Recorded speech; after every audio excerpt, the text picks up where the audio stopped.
Времето е толкова хубаво навън. Здравейте, Неан, това е Неан и лично на мен ми омръзна. Каквото и да правя, каквото и да казвам, колкото и да се старая, никога да не е достатъчно. Буквално е като парадокс, казвам ви. Ще се старая, ще дам 110% от себе си, ще съм изключително мотивиран, изключително нахъсан и крайна сметка никога не е достатъчно. Винаги разочароваш някой, винаги си направил нещо непостимо и вече няма как да се продължи с това, с което сте правили.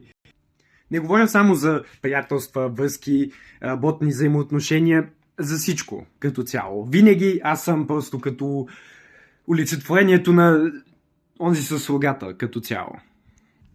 Винаги хората около мен са жертви, винаги аз съм просто, не знам, отвратителен човек явно. Но си мисля, че това изцяло зависи от мен и от начина, по който аз гледам на нещата. Защото в крайна сметка аз съм този, който позволява на тези хора да се държат така с мен и аз съм този, който иска тяхното одобрение, въпреки че то не струва толкова, колкото го изкарвам да струва. И мисля, че е крайно време да променим правилата на играта. Желая ви приятен ден!